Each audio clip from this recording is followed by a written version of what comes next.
महाडच्या सावित्री नदीवरचा पूल दुर्घटना घडली आणि मग राज्यातल्या धोकादायक पुलांचा प्रश्न पुन्हा एकदा ऐरणीवर आला। मात्र जर असे अपघात रोखायचे असतील तर त्यासाठी एक अद्ययावत यंत्रणेची गरज आहे आणि हीच गरज ओळखून रत्नागिरीतल्या एका तरुणानं ब्रिज अलर्ट सिस्टीम तयार केली आहे। पाहूया याच संदर्भातला हा एक रिपोर्ट। महाड इथल्या सावित्री नदीवरील पूल दुर्घटना घडली आणि मग राज्यातील धक्कादायक पुलांचा प्रश्न ऐरणीवर आला। मात्र जर असे अपघात रोखायचे असतील तर त्यासाठी एक अद्ययावत यंत्रणेची गरज आहे।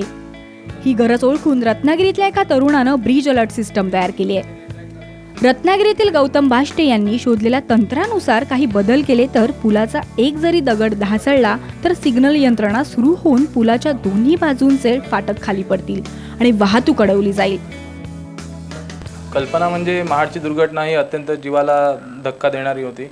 अनेक जणांचे प्राण त्याच्यामध्ये गेले आणि 2-3 दिवस यापेक्षा जास्ती दिवस आपण त्याच्यामध्ये अडकून पडलेलो होतो की कशाला असं ही गोष्ट घडली, खूप वाईट झालं।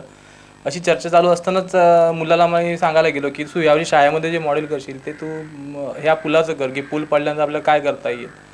पण मग नंतर डोक्यात विचार आला आमच्या दोघांचे की नंतर करण्यापेक्षा आपण ही गोष्ट आत्ताच जर केली तर त्याचा काहीतरी कुठे फायदा होऊ शकेल, म्हणून आम्ही ते करायला प्रयत्न सुरुवात केले आणि खरोखर म्हणजे मनासारखं यश त्या गोष्टीमध्ये येत गेलं। आणि आता ही प्रामाणिक इच्छा अशी आहे की हे जे मॉडेल आहे या मॉडेलमधनं अजून कोणतरी 4 जण आयडिया घेऊन अजून काहीतरी चांगलं करून लवकर हे जे पूल आहेत हे आपले या सिस्टीम खाली येऊन देत, अशी माझी मनापासूनची खरी इच्छा आहे। गौतम बाष्टेला ही कल्पना सुचली ती म्हणजे महाड दुर्घटनेनंतर गौतम रत्नागिरीत एका ठिकाणी उभा होता। त्याच वेळी समोरून एक एसटी गेली, त्यातील निरागस बाळ खिडकीतून बाहेर पाहत होतं। त्याच वेळी गौतमला ही कल्पना सुचली आणि त्यानं हे मॉडेल तयार केलंय। त्याने आपल्या घरातील टाकाऊ वस्तूंपासून हे मॉडेल तयार केलंय।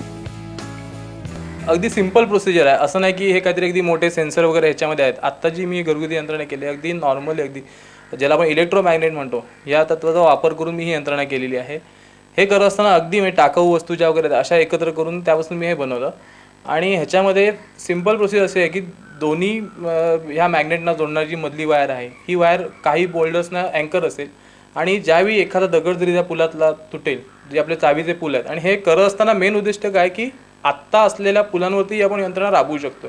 त्यातला एखादी दगड पडला किंवा पूल जरी पडला तरी लगेच हे जी दोन्ही गेट्स आहेत ते बंद होतील, फाटक बंद होतील आणि पुढची होणारी दुर्घटना ही हमखास टळेल। परवा पण तो जर काय माणूस इथे आला नसता अडवायला गाड्या तर न जाणू किती गाड्या त्या पुलातनं खाली पडून नदीतनं वाहून गेल्या असत्या। अशी एक सिंपल प्रोसिजर या यासाठी वापरली आहे। मुंबई गोवा हायवेवर अनेक पूल धोकादायक आहेत। अनेक ब्रिटिशकालीन पूल हे चावीने बनवले आहेत, त्यामुळे हे मॉडेल नक्कीच उपयुक्त ठरेल। तसंच दर अर्धा किलोमीटरवर सिग्नल बसवल्यास वाहनांना तात्काळ माहिती मिळेल। राज्यातील सर्व पूल नव्यानं बांधणं शक्य होणार नाही, पण यामध्ये ही यंत्रणा महाराष्ट्रातील पुलांवर बसवली तर भविष्यातील धोके आपण नक्कीच टाळू शकू।